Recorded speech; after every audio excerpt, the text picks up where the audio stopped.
Hi everybody, this is Tina from Pasadena. I know it's been a while since I did a YouTube. I'm here with Bill Hackett. I worked with him at the United Democratic headquarters back in 2016 after Hillary won the primaries, and we continued to push for her. And he's a gosh, you've been a long-time campaign. What is your title? I'm not sure. Well, I'm campaign manager now for Sandra Chen, but I've been a campaign activist for years. Great.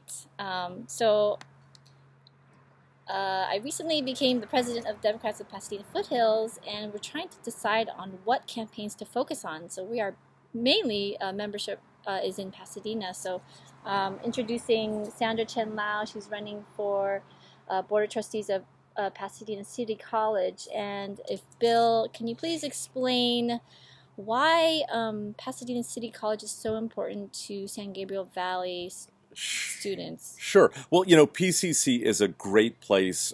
It's a great learning center, and it's run into some problems the past few years, mostly because of obstruction by one Board of Trustee member, Ross Selvage, and that is Sandra Chen Lau's opponent.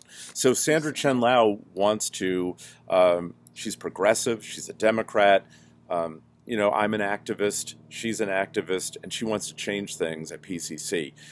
There's been some neglect. There's been a neglect of progress for students, and we need change there. And so we have a great opportunity to elect a Democrat, knock out a conservative Republican from that office. What does the board look like right now? Like, how many are there? Well, the board, you know, you have like 5 main areas of the board, and you've got some progressives on the board. This is area 1, so this is like West Altadena, West Pasadena, and it also includes La Cañada. And so there's a lot of students. You know, PCC is a very diverse student population, and a lot of people have jobs, they work part-time or full-time, and they go to PCC, and this is an opportunity for them to learn science, math, you know, philosophy, whatever they're studying, and then many will transfer and move on to other schools. But there's been a problem with this board member where they've had now 6, 7 presidents over the course of the years, and they can't keep a president because this board member interferes with everything. And you've got a science building that's sitting empty because it's not safe. It's earthquake unsafe. It's basically closed down, and students are learning in trailers, and Sandra thinks that's unacceptable. You can't do this forever. And so I think it's really about equality and egalitarianism and standing up for students who don't all have a lot of resources.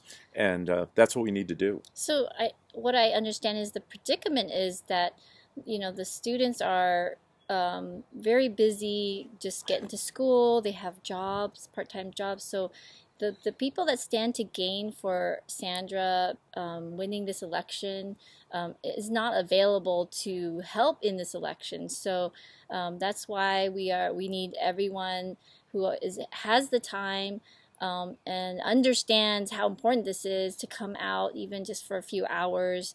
That means, you know, what we always do as grassroots activists, you know, doing the phone calls and knocking on doors. And actually, I mean, it sounds like it's not a hard task from what you've described, and you've shown me the script. It's very much about just reminding people that this election is happening and there's a Democrat in the race. I think the ballot doesn't say, right? Right. So that's a problem in this. This is a nonpartisan race. It's further down the ballot.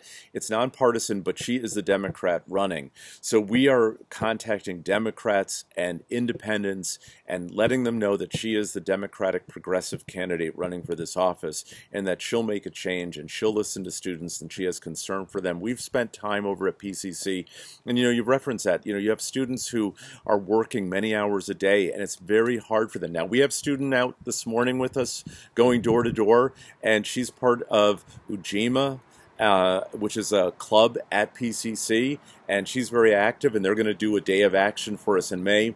But if we all just chip in, and if we all put in a couple days of phoning, we all know what that's like. You put in a few days of phoning, whether you called for Bernie Sanders or whether you call for a progressive in Arizona, it can make all the difference. And look at what happened in Virginia, where Democrats took all of those seats in the House of Delegates. So if we can start locally with Sandra, knock out an entrenched Republican, have Sandra in, have the board move forward, get a great president at PCC, move forward with policies and help kids, I think that's really key. Yeah, and I know people that go to PCC and they're not aware of, you know, where the board is, and but Sandra is very outspoken, and the fact that she's, you know, she's in her 40s, so she's relatively young, and she's a person of color. Let me tell you, that makes a huge difference. You know, if I were a student right now, I'm not a student, even though I'm not a student, that's a huge difference for me, because, you know, I see another woman, and another person of color running for office. That's very inspiring, and we need to start that.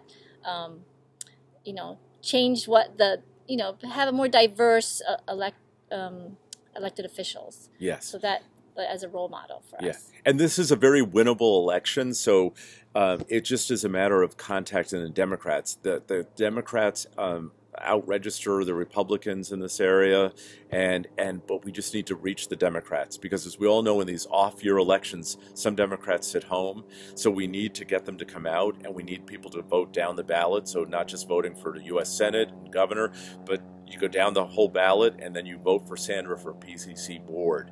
And I think that's, and we all talk about, you know, talk about change. We see these communities where, you know, in California, we see that we have all of these progressive Democrats and others that are elected to office on a statewide level, but in some cities, there are no Democrats at all sitting on city councils or on boards. And this is a way to change that. This is a first good step, because if we get Sandra in for this seat for the PCC board, she can join the other Democrats on that board, and then we can help more Democrats or independents get elected to office who are progressive, and let's start this movement. And then, you know, maybe one day in La Cañada and other areas, we'll see all Democrats on city councils. That'd be great. Yeah. Okay, well, thank you, Bill, and stay tuned, because I will have an interview with Sandra Chen Lau, and again, she is running for PCC Board of Trustees. Oh, the back of it. And yeah, the back of it is, there's her family right there. Family. So actually, that's points for.